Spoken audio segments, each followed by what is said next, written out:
pessoal, sejam muito bem-vindos a mais um Redcast, seu primeiro podcast de cibersegurança do Brasil. Bom, para quem não me conhece, Eduardo Lopes, CEO aqui da Red Belt Security, e hoje vamos conversar de um tema muito interessante. Esse tema ele surgiu, talvez acho que de todos os episódios anteriores, onde nós fomos conversando, falando, e a cada publicação nós vimos alguns dos nossos ouvintes, vocês, comentando e dando uma ênfase nesse tema. O que é esse tema, né? A gente entende que talvez as das frentes mais eficazes quando falamos de segurança, que é o quê? Estamos falando do poder do básico bem feito. Então, para falar desse assunto aqui comigo, trago hoje Carlos Minami, CISO do Grupo Unidas, e Fernando Bruno, gerente de segurança da informação na B3. E sempre comigo também, Matheus Borges. É isso aí, tamo junto. Obrigado, Matheusinho. Fer, obrigado por ter vindo, obrigado por ter aceito o convite. Obrigado, eu agradeço aí o convite, agradeço a Red Belt e também agradeço a audiência aí que está sempre presente nos podcasts com vocês. Maravilha. Minami. Show de bola, pessoal. Agradeço o convite também. Acho que é um tema super importante aí para a gente poder discutir. Sem dúvida, é um tema polêmico também, né? Muito obrigado.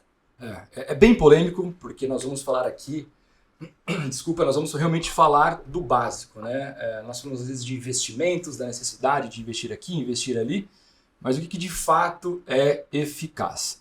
Então, antes de começar, vou trazer aqui sempre um relatório que é bem interessante, e dessa vez um relatório de phishing da Zscaler de 2023, onde foram analisados bilhões ali de dados, tá? E eles entenderam que houve realmente um aumento no Brasil de 47,2% de tentativas de phishing comparado com 2021. Ou seja, nós tivemos quase que 50% a mais de crescimento se a gente pegar os dados de ataques de 2021 versus os dados de ataques de 2022. E o relatório da IBM deste ano mostra que o phishing segue como o método mais comum que os criminosos obterem acesso às vítimas, tá? Basicamente, de todos os ataques monitorados pela IBM, no mundo inteiro, em 2022, 41% envolveram essa tática. Ou seja, quase metade. E no direto aqui, né, para a primeira pergunta, Fer, começar com você aqui, depois a gente vai evoluindo. Quando a gente fala desses problemas, a primeira pergunta acho que né, o básico ali de cibersegurança também evoluiu? Ou você entende que as mesmas práticas, talvez utilizadas no passado, quando a gente fala ali do básico bem feito, ainda são e podem ser empregadas atualmente? Então, eu acho que evoluiu sim, né? A gente tem coisas diferentes hoje, principalmente porque a gente está falando de nuvem, a gente está falando de inteligência artificial, a gente está falando de automatização, automação, está falando dessas coisas. Então tá diferente. Mas faz 20 anos que eu trabalho na área de segurança da informação e toda vez que eu sento para tomar uma cerveja com o pessoal da área fala: cara, como que vocês estão aplicando patch? Então assim, faz 20 anos que eu escuto que a gente revisa acesso, que a gente, eu fui pego na auditoria, adivinha o quê? Revisão de acesso. Né? Então assim, a gente sempre vê as mesmas coisas. Então, revisão de acesso, conscientização, gestão de vulnerabilidade, ainda, quando bem feita, ela ainda vale. Um hardening bem feito, ele ainda é uma grande barreira para o atacante. Né? Toda vez que a gente contrata um teste, que a gente vê, é muito legal quando o pessoal vem e fala assim: cara, o seu hardening é muito bem feito. Isso é demais. Então, assim, quando você escuta isso, você fala assim: poxa, eu dificultei demais. Tipo, valeu muito a pena, né? E você tem várias técnicas de fazer a mesma coisa com formas mais eficientes. Por exemplo, você pode fazer um teste de invasão fazendo success fee. Então, assim, olha, o teste custa 100 mil. Mas, olha, se você chegar nessas joinhas aqui da coroa ou nesses objetivos, dou 2% em cima do meu contrato final. Eu já tive empresas que chamaram os pesquisadores e falaram assim: esses 20% desses 10 desafios é de vocês. Porque, então assim, isso é muito justo. Então, aquilo demonstra para as empresas Porque a gente está interessado em fazer diferente. Então, assim, a gente continua fazendo as mesmas coisas, mas com uma forma mais eficaz. Então, assim, eu acredito bastante nisso. Em gestão de vulnerabilidade, acredito bastante em instalação de patch, hardening, controle de acesso privilegiado. Isso, para mim, é essencial. Sem isso, básico, é o básico. A gente tem que fazer. Não tem jeito. Isso daí é o higiênico, vamos dizer assim. É o higiênico. Minami, você acha que isso precisa de dinheiro? Investimentos altíssimos? Cara, eu acho que de fato não precisa de tanta grana assim na mesa, né? Eu acho que o investimento ele é necessário, mas ele precisa ser bem aplicado, né? Eu acho que, concordando aí com o Fernando aí, com o Bruno, levantando a mão, Bruno. Não, pode me chamar de Fernando, né? Fernando Bruno. Concordando com o Bruno aí, acho que quando a gente olha para patch, né, a gente sempre vê que, óbvio, né, sempre existe uma dificuldade, e aí são de diversos fatores, legados, não legados, ambiente que realmente se aplica ali o patch, mas também eu acho que quando a gente olha para a perspectiva ali de atacante, como que esses atacantes continuam fazendo esses testes e conseguindo sucesso? A gente falou dos testes de phishing aqui, né, que é realmente a primeira camada ali que o atacante vai tentar utilizar, porém, isso também depende do fator humano. Então, o meu fator humano ele precisa ser bem treinado. Então, precisa ter uma conscientização de segurança da informação. E óbvio que não só a questão do fator humano, mas também ter aplicações de patch no meu ambiente, ter correções de vulnerabilidade, ter um teste de invasão bem feito. Porque, ainda que eu consiga obter sucesso no phishing, se eu não tenho nenhuma vulnerabilidade por algumas camadas, o atacante ele não vai conseguir ser bem sucedido. E assim como qualquer prática de investimento, o cybercriminoso ele é um investidor. É isso. Se você for avaliar de maneira geral, ele vai avaliar o quanto de tempo que ele precisa gastar, o quanto que ele precisa investir, e ele vai avaliar de fato o retorno. Se isso não compensar para ele não vai prosseguir com isso. Então, de fato, não precisa de tanto dinheiro assim na mesa, e o básico bem feito se realmente norteia sobre patch, sobre aplicações, sobre um bom desenvolvimento, algo que já é feito no início. Então por que a gente não faz de maneira um pouco mais eficiente, talvez? Já que a gente está desenvolvendo ali, as squads estão desenvolvendo, por que a gente já não desenvolve de maneira mais segura? Por que a gente não utiliza de recursos mais básicos ali para realmente entregar um produto melhor? E consequentemente, o que a gente acaba trazendo? O quanto que eu gero de economia? Se eu já estou corrigindo direto em produção, eu estou gerando economia absurda na ponta, porque eu não preciso parar diversas outras áreas para poder corrigir aquele problema que poderia sim ser resolvido em tempo de desenvolvimento. Então tem diversos pontos aqui, diversas práticas que eu acho que enquanto bem aplicada, gera diversas economias para a companhia, e aí o seu budget pode ser muito mais bem aproveitado e automatizado. Tá? Mas a questão do investimento, para mim, ela é importante. As pessoas colocam que é sempre o dinheiro que a gente vai investir. E, na verdade, quando a gente fala de investimento, não é isso. O investimento, você pode dar o dinheiro que for para o CISO. Ele não vai conseguir implementar nada, porque o grande investimento é de tempo das outras equipes. Porque quem aplica o patch é o cara de infra, quem arruma a janela para o cara de infra aplicar o patch é o cara de negócio, que tem que falar assim, olha, nessa janela, eu não vou colocar um novo botãozinho azulzinho aqui porque o meu cliente pediu para fazer a atualização de patch. Então, quando a gente fala de investimento, não é um investimento que segurança vai lá e consegue, porque a gente consegue dinheiro. Lógico, cada empresa tem a sua realidade, mas assim, quando você leva essa dificuldade para o executivo, eu nunca vejo um executivo assumir o risco. Toda vez que você leva o risco, ele fala, eu pago, eu compro. Agora, a grande questão é, quanto que eu vou deixar de ganhar com isso? Por quê? Porque o cara de desenvolvimento tem meta para bater, o cara de negócio tem meta para alcançar, o cara de infra tem 77 mil mudanças naquele dia. Então, assim, é esse investimento que a gente está falando. Não é um investimento somente de grana, mas é o de quanto eu vou deixar de ganhar para fazer o bem feito. E aí você tem que ter o time de infra, o time de negócio, o time de desenvolvimento neste investimento. Tudo alinhado. Porque é eles que... o investimento é de tempo, não é só de budget. A gente fica... Budget.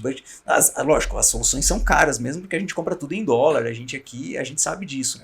Mas o grande problema não é essa questão, esse tipo de budget. É um investimento de tempo dos times.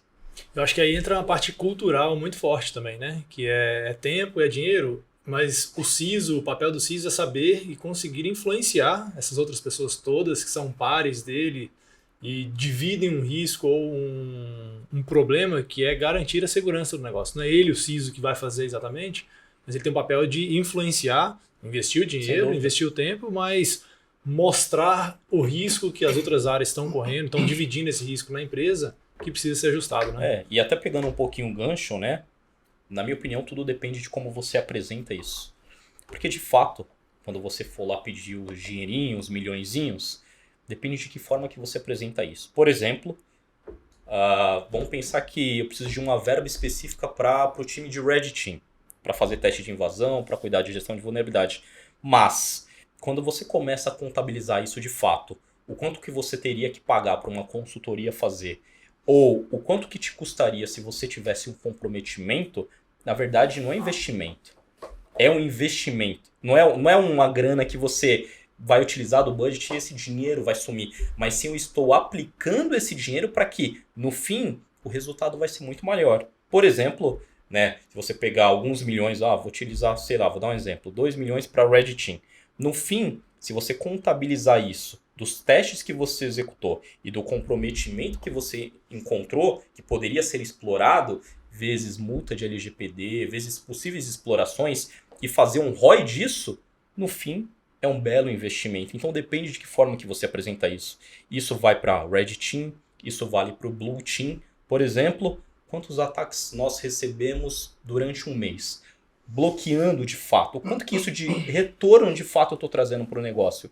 Então, de fato, eu não estou só utilizando o dinheiro para investir em segurança, mas o quanto que eu estou trazendo em benefício para o negócio como um todo. Segurança não é só apenas tecnologia, não é só segurança, mas de fato também é um papel estratégico do negócio. Total. A gente tem um time de GRC aqui, né? Governança, Risk Compliance, e o Clovis, que é o nosso coordenador de GRC, ele fala muito nisso, que é o retorno não é em receita, é em custo evitado. Exato. É você evitar que aquele risco seja efetivado e você evita o custo de resposta a incidente, de impacto em marca, em bolsa de valores, etc, etc. É isso mesmo. E mantendo essa parte aqui de investimento, de ver várias empresas aí de portes grandes ou médios ou hiper que já sofreram mais de 2 ou 3 ataques. Ou seja, eles têm o budget, eles têm o investimento. O que é no final do dia? Então, essa daí é mais uma prova de que talvez não é o budget, né? Não é aonde aplicar, talvez é como aplicar, é a mentalidade do negócio. Não é o dinheiro, não é a tecnologia. Porque assim, até mesmo a pior das tecnologias que você tem ali, ela vai fazer o trabalho dela de alguma maneira. É como a gente gerencia isso, é como a gente traz visibilidade. Porque a gente às vezes fica querendo, depois que acontece, provar as coisas. Mas a grande questão é dar visibilidade. Se você conseguir medir, se você tiver métricas, você consegue. Mais uma vez, nenhum executivo gosta de assumir risco. Porque lá em cima, a palmeira balança muito mais. Então, ele não quer... minhas analogias são horríveis, tá? Mas é legal. Essa eu gostei. Mas, lá em cima, a palmeira balança muito mais. Ele não quer assumir risco. Então, quando ele vê aquilo, incomoda. E quando incomoda, ele quer tratar. Ninguém gosta de olhar o seu relatório vermelho. Então, assim, visibilidade. Então, a gente esconde as coisas. A gente tem medo de falar. E é esse o grande problema. Então, assim, não é somente dinheiro. Dinheiro é um problema. Eu tenho certeza que tem muita empresa que não tem o budget que a empresa A ou a empresa B. A gente sabe que é um problema. A gente sabe que tempo, qualificação da equipe, ferramental, também é um problema. Mas não é só isso. É muito complexo. São N variáveis para a gente poder resolver o problema. Por isso que é difícil. Por isso que a gente vê o que está acontecendo agora. Não é culpa de uma só pessoa, não é culpa só de uma tecnologia, não é culpa somente de um investimento mal aplicado. Não é só isso. Tem muito mais coisa por trás. Por isso a gente fala de novo do básico, né? É isso. E até complementando aqui, acho que não vale citar nomes aqui, né? Mas eu já passei por alguns casos onde eu fui contratado pelo comitê, né, de risco ali, o conselho, etc., onde o objetivo era realmente testar segurança, né? Existia um investimento absurdo ali, existiam mais de 50 pessoas no time de segurança, onde eu fui contratado com o objetivo de testar se realmente a segurança estava aderente. Né? Entregaram um notebook com 0 de investimento, sem credencial privilegiada, onde eu consegui sim comprometer 40% do ambiente. Então, não se trata só de dinheiro, sim de que forma que é aplicado.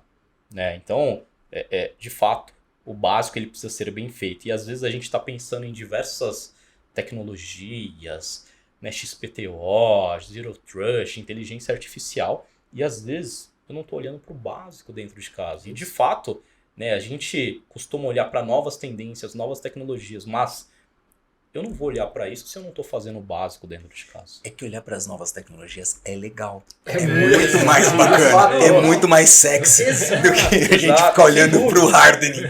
Fazer hardening no Instagram. Para inteligência artificial.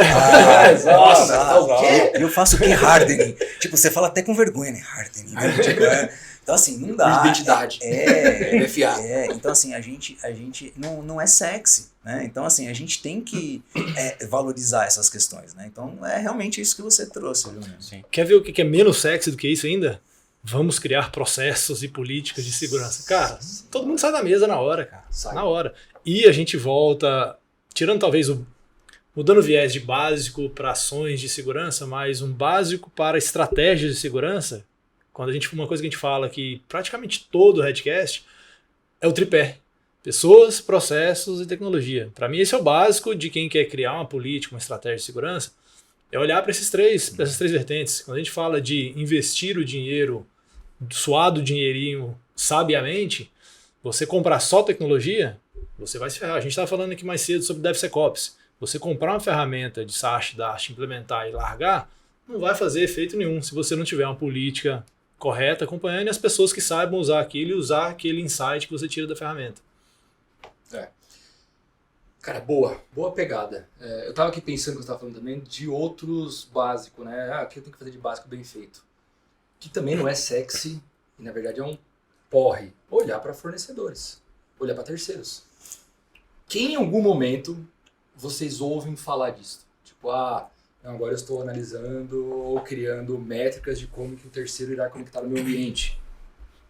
Você tem muito disso lá. É complexo.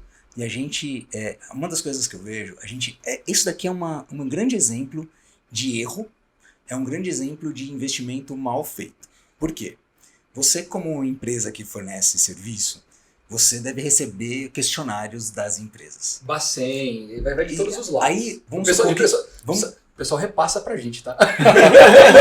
Então, assim, você presta serviço para N instituições financeiras. Dessa N instituições, você recebe um questionário com quase as mesmas perguntas, e aí todo mundo recebe essa informação. Cada empresa, vamos supor que você tem 70 clientes. Eles te mandam 70 questionários, você responde 4.499 questões. É impressionante. Cada um te avalia de uma forma, cada um tem um item. Olha o quanto essas 70 empresas gastaram ou investiram, que é gastar mesmo, gastou energia, gastou dinheiro em avaliar uma mesma empresa. Se tivesse uma coisa que avaliasse isso de uma forma única, ou alguém que fala, eu avaliei já esse cara, eu não preciso avaliar porque fulano já avaliou, tá aqui, você economizaria muito dinheiro.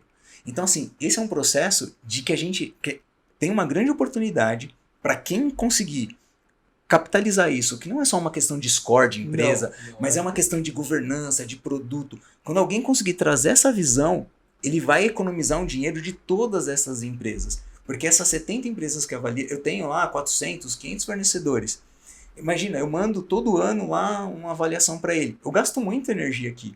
Só que todo mundo faz a mesma coisa com esses mesmos fornecedores. É um absurdo o quanto que a gente gasta de energia para a mesma coisa. Então, isso é de negócio até. Eu bato muito nessa tecla e eu acho que tem que ter um selo, tem que ter alguma instituição que fala assim, olha, por exemplo, eu tenho a ISO. Hoje, vamos supor, eu tenho a ISO. Não quer dizer nada, o cara te manda o questionário ainda do mesmo jeito. Talvez menorzinho com menos questões, mas ele continua mandando um questionário.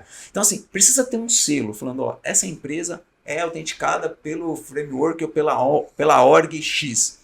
E aí a gente vai ter que... E essa org vai ter que ter um seguro bem caro, porque senão o governo vai fazer. Mas ela vai ter que demonstrar isso. Por quê? Do jeito que a gente está fazendo, não é eficaz. A gente só está fazendo e cumprindo metodologias, cumprindo processos, e a gente faz, eu sei que a gente faz muito forte isso, a gente trabalha, a gente leva com muita seriedade, mas a gente está gastando um dinheiro lá e outra empresa está gastando o mesmo dinheiro.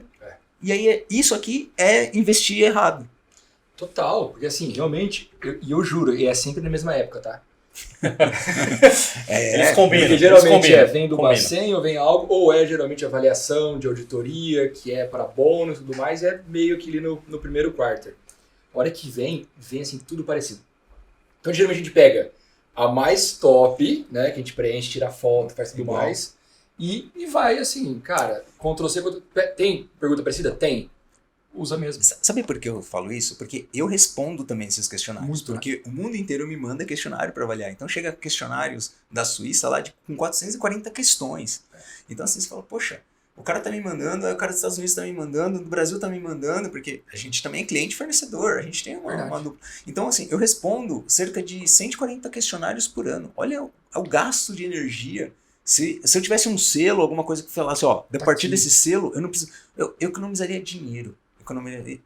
Eu poderia estar investindo esse tempo, né? É o tempo. em outras O coisas. dinheiro em si é o tempo. É o E tempo. separa uma equipe. Separa. Assim, ó, Exato. eu assim, pego bem pesado ali com os fornecedores, com os parceiros, justamente para saber se eles estão aderentes da forma que eu gostaria, né? Eu concordo com o Bruno aí. Acho que realmente tem um esforço absurdo ali em cima do questionário. Para você ter ideia, a gente avalia 34 disciplinas, né, de segurança, mais privacidade. Então, pô, o cara precisa preencher lá, além de ele preencher, ele precisa mandar a evidência. A gente não se contenta só com a resposta.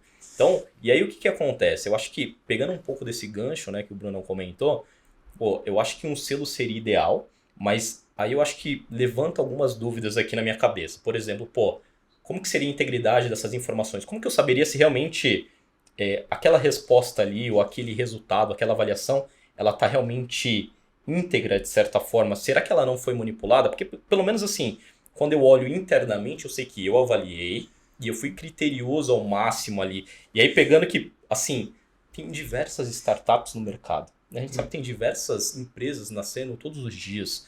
Pô, será que realmente essas empresas, elas nascem já com segurança ou não? Realmente elas são focadas mais com o negócio, mais em tentar rentabilizar ali, Velocidade. monetizar de certa forma, né? Por isso que a sua avaliação tem que ter N sabores. Sabores para quem tem governança, sabores para quem tem postura. Então dá para você avaliar isso. Eu também acho difícil, mas você falou assim, eu pego evidência. Cara, eu me sinto super mal. Eu tento abolir evidência, porque eu tô pegando uma informação que não é da minha empresa e pondo dentro da minha empresa. Se aquilo vazar da minha empresa, eu ferrei o cara. Então, olha o tamanho da responsabilidade. Eu pegar uma console do antivírus de uma outra empresa. Então, assim, eu acho isso tudo absurdo. Eu sei que não é fácil, Sim. por isso que eu não consegui montar essa empresa, né? Tô brincando. Mas eu acho que tem uma provocação aqui de, poxa, temos um problema que todo mundo está fazendo a mesma coisa, e mesmo assim eu sendo criterioso, eu buscando informação, eu faço walkthrough, eu visito a empresa, eu vou lá na empresa visitar, conheço, converso com o cara, sei do histórico, e mesmo assim ele pode fazer um produto amanhã ruim, que vai ter uma vulnerabilidade que vai expor o dado. Isso, tudo que a gente está fazendo, não garante, isso mitiga o risco e traz uma tranquilidade, Claro. mas não garante que amanhã um desenvolvedor, só precisa um desenvolvedor, vai colocar uma aplicação com injection habilitado que o cara vai fazer um acesso remoto e pegar os dados. Não garante nada. E aí até, por exemplo, né, você pega, por exemplo, empresas super grandes, né, globais e etc. Então, a gente vê, igual você comentou, pô, a empresa tem um ISO, a empresa tem um SOC nível 2, nível 3, e etc, etc, etc. Pronto, mas será que de fato isso é suficiente? Porque o que eu percebo, tá, pro mercado? As empresas de médio a grande porte, eles investem sim em segurança da informação. Mas as empresas um pouco menores, elas não investem em segurança. E de fato, o que a gente acaba fazendo? A gente acaba abrindo a porta da nossa casa para qualquer pessoa. Né? A gente não faz isso ali na rua, né? Então, A gente fala dessas pequenas empresas, vamos supor, uma pequena empresa ou uma startup. Já nasci na nuvem. Pô, legal, mas as mesmas vulnerabilidades que você tem na nuvem, você vai ter on-premise e daí em diante. E aí, de novo, do básico. Você concorda assim, pô, a gente fala de phishing. Abrimos aqui falando de phishing também. Desde 1990, o negócio só evolui. a quantidade de ataques, a segurança evolui pra caramba, ferramentas e ainda a gente cai em phishing. Ainda a gente cai pra caramba. Beleza, vamos falar se é a ingenuidade da pessoa, se não é, os cybercriminosos estão cada vez melhores, ou mexe com ego, mexe com eu querer uma televisão que não custa aquele valor. Mas vamos lá de novo, se a gente estiver fazendo o básico ali, talvez o pouco bem feito, o básico, para um phishing, cara, talvez um MFA, talvez treinamentos básicos dentro de casa, conscientização que você não gasta dinheiro direto. Essas empresas podem fazer isso. Sim. Podem sim, de fato. Acho que uma empresa sem conscientização, ela tem um risco absurdo de realmente ser comprometida através do phishing. Isso é óbvio, né? Então, existe um trabalho, né, onde, na minha perspectiva, você tem que cobrir todas as áreas de segurança. Todos os básicos que você poderia fazer em diversas frentes. Como que você pode incentivar ali para começar a tirar ou mitigar esses tipos de possíveis problemas. Quando a gente fala de fator humano, todo mundo está suscetível.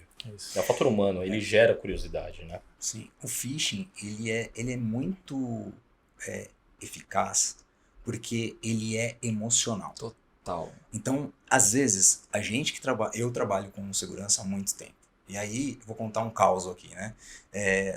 Eu sempre pego a estrada, tô andando com o meu carro, tal, não sei o quê, eu tenho aquele que passa direto no pedágio, tal, não sei o quê, beleza.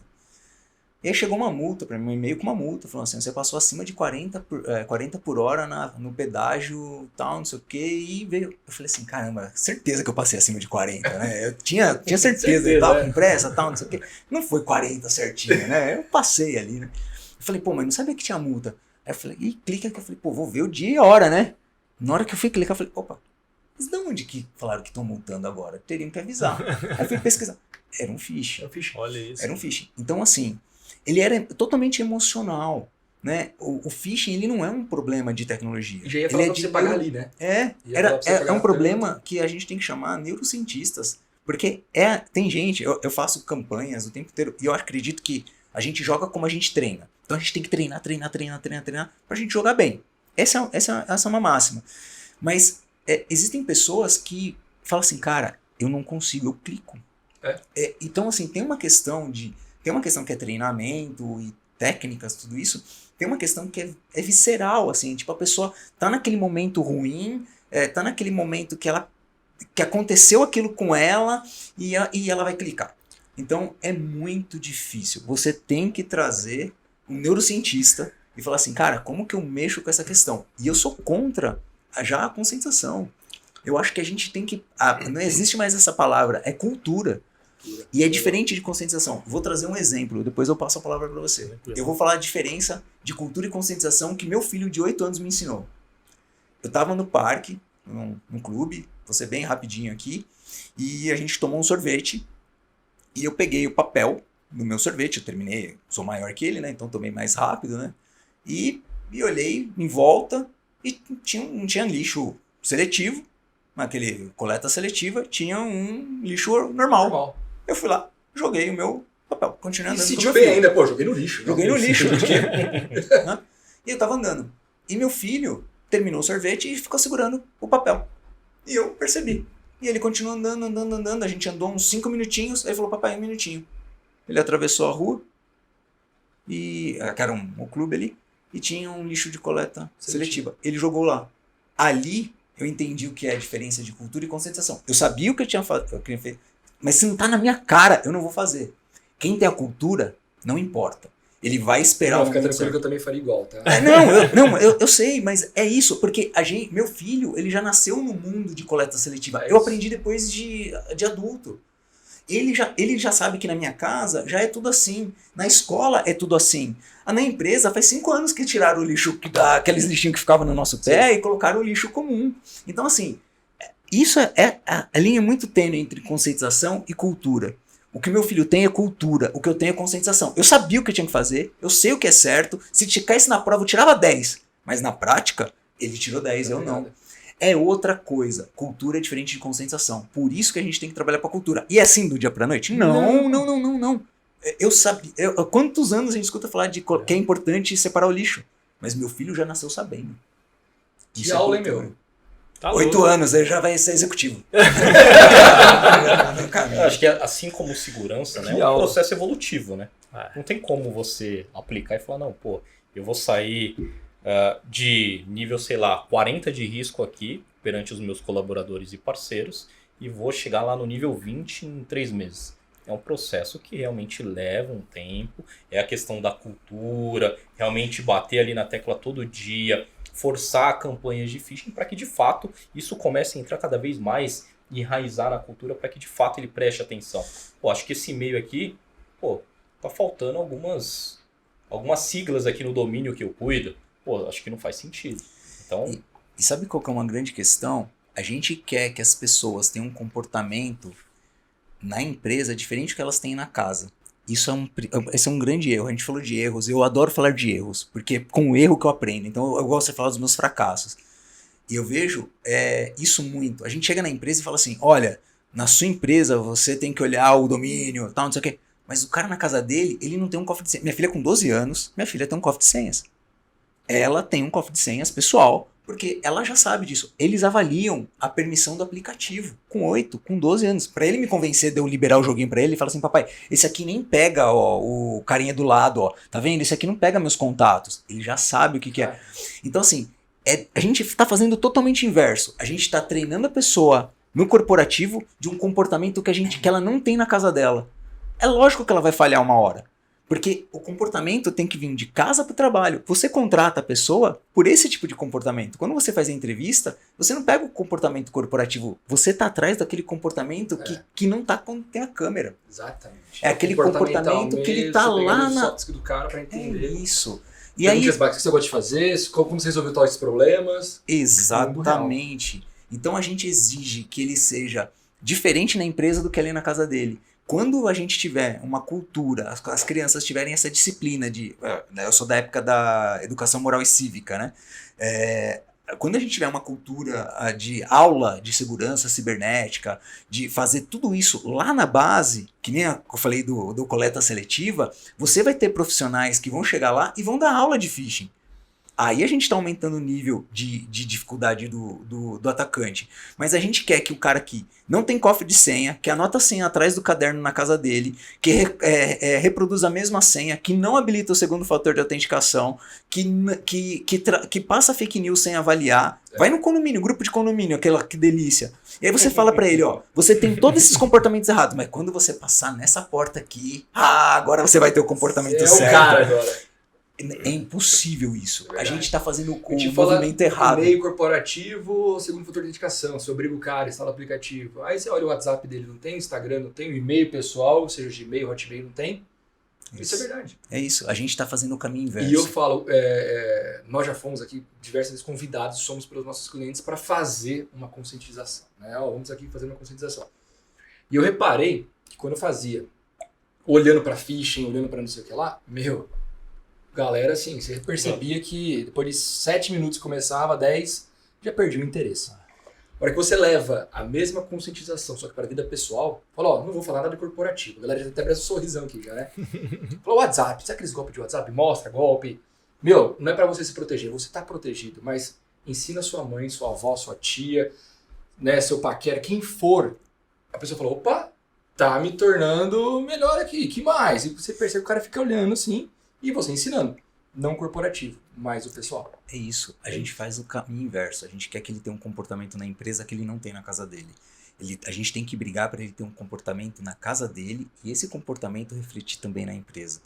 E aí a gente está falhando como sociedade, como governo, como tudo. A gente tem que fazer esse trabalho com as nossas crianças. A gente tem que fazer esse trabalho com os mais vulneráveis. É aí que a gente tem que atuar.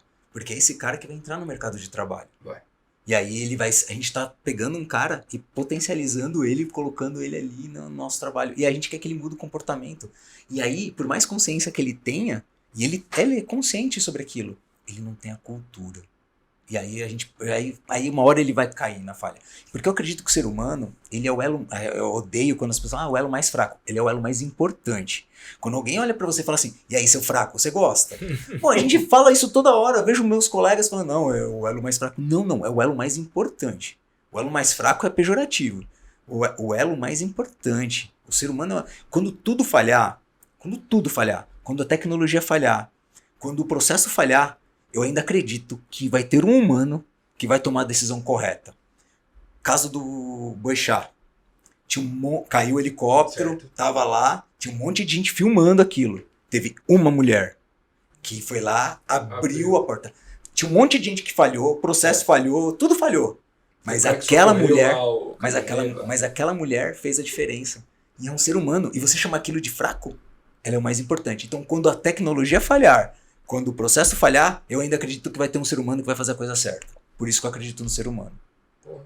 Esse é o meu ponto. Bom, ficou todo mundo quieto agora. Acho que eu me empolguei, eu vou parar, tá bom, Não, parei, demais, parei. cara, demais. Porque é a gente olhar de como que nós conseguimos nos ajudar ao próximo, em qualquer âmbito, mas assim, tecnologia, dá para fazer isso. Dá. De novo, nós falamos de investimentos, olha por tudo onde você passou.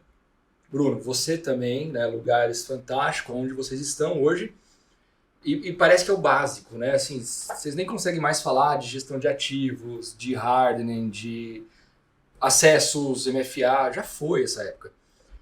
Mas sem brincadeira, nós somos de uma consultoria. Então, assim, vocês estão olhando para o mundo de vocês e conversando com alguns CISOs, que às vezes não abre a verdade. E a hora que a gente olha para esse mundo de empresas que a gente conversa, troca ideia, bate papo, ajuda, não ajuda, é impressionante ainda quando a gente vê que phishing, mudar cultura ou conscientização, são poucas que fazem. Olhar e garantir que os MFAs estão todos ativos, legal. Quando que foi que checaram de novo? Demora muito, gente. Então, assim... Até a avaliação de terceiro mesmo, de parceiro, ali um assessment, não são todas as empresas que fazem. Não. Né? São raras as empresas que fazem de fato. E é aí onde o Bruno comentou também, de fato, será que eu sei quem eu estou colocando dentro de casa aqui? Porque assim, qual que é o ponto, né? E até pegando um gancho, né? Por que normalmente a gente costuma fazer todo o trabalho de conscientização ali do nosso colaborador? Porque é o nosso perímetro até onde vai talvez a nossa esfera. Mas eu concordo que o trabalho inverso seria muito mais efetivo. Então assim, será que eu estou colocando aqui um parceiro dentro de casa? Será que ele tem um mínimo de diligência frente aos riscos cibernéticos para realmente proteger as minhas informações? Eu acho que essa é uma das principais preocupações das companhias. Será que realmente, se acontecer algum incidente cibernético, será que ele vai ter capacidade de se recuperar, restabelecer a operação que eu contratei ou da parceria que nós temos? Então, de fato, o básico ele precisa ser bem feito, né? Mas quer ver uma coisa? Quando eu fui contratado, eu recebi uma pergunta que foi muito legal, que fizeram assim, como você configura a rede da sua casa?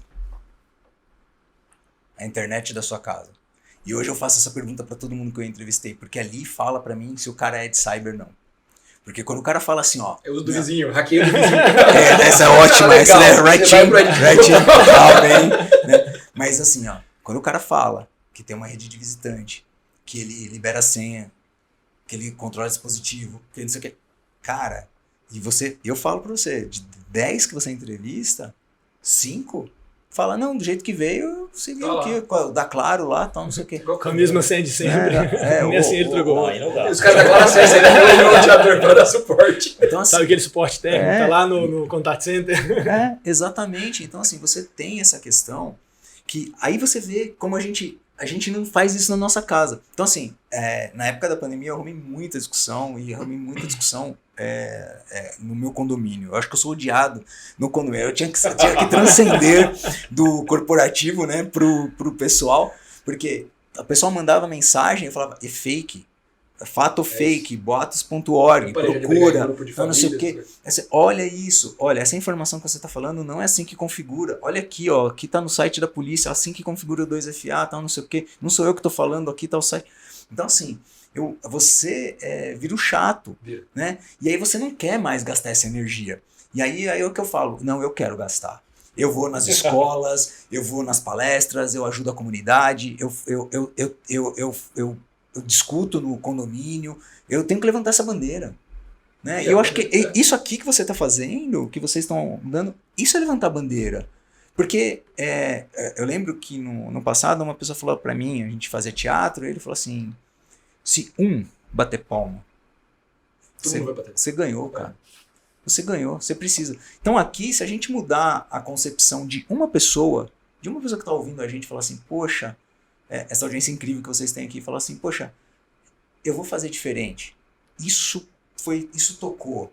O Minami falou, putz, é verdade, pô, esse cara é meu herói agora, tal. Meu, se você fizer isso aí daqui a pouco ele vai fazer mais um. E aí a gente olhar a foto, tá sempre feia. Mas olhar o filme é bonito demais, vai ficar legal. Então eu gosto muito desse modelo, assim. Eu acho que a gente tem que levantar a bandeira. Isso aqui é levantar a bandeira. Total. E esse é o nosso objetivo, né, cara? É trazer gente de mercado com experiência para agregar para a comunidade. Já levantaram a plaquinha ali, a gente está com o tempo acabando, mas eu queria puxar um negócio e é uma história de vida minha. Eu morei na Austrália por muito tempo e não é novidade para muita gente. Morei lá quase 10 anos, né?